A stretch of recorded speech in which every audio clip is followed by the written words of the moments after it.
The lateral line. Along the side of the fish is a line of peculiar scales which runs from the head to the tail. This is called the lateral line. If we examine it carefully, we shall see that each scale has a tube from which exudes a watery or mucus fluid. Behind these tubes are nerves, and although not much is known of the function of the tubes, we can be sure that in some degree. The lateral line is a sense organ, perhaps aiding the fish to feel sound waves or other disturbances in the water.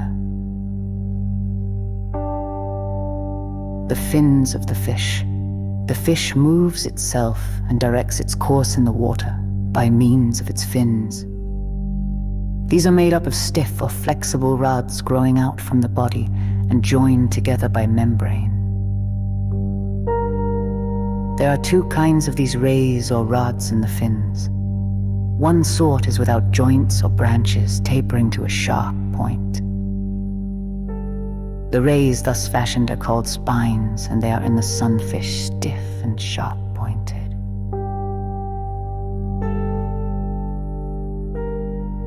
The others, known as soft rays, are made up of many little joints, and most of them branch and spread out brush-like at their tips. In the fin on the back, the first 10 of the rays are spines, the rest are soft rays. In the fin under the tail, there are 3 spines, and in each fin at the breast there is 1 spine with 5 soft rays. In the other fins, all the rays are soft.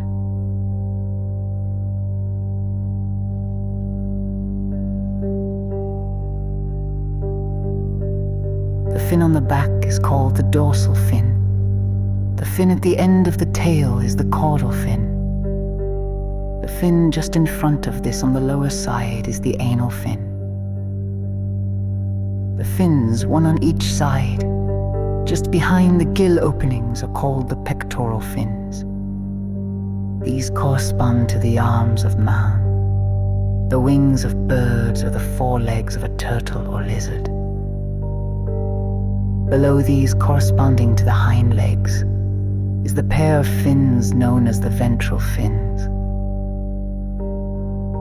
If we examine the bones behind the gill openings, to which the pectoral fins are attached, we shall find that they correspond after a fashion to the shoulder girdle of higher animals. But the shoulder bone in the sunfish is joined to the back part of the skull, so that the fish has not any neck at all. In animals with necks, the bones at the shoulder are placed at some distance behind the skull.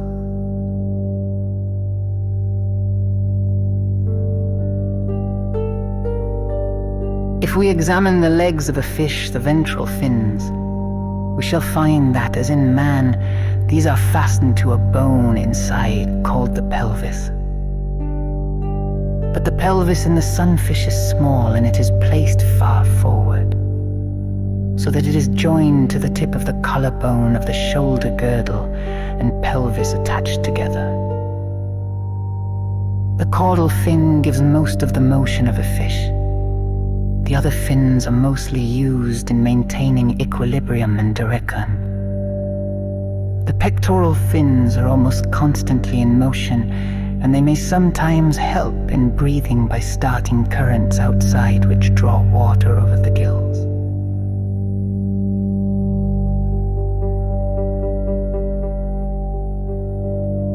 The skeleton of the fish, like that of man, is made up of the skull, the backbone, the limbs, and their appendages. But in the fish, the bones are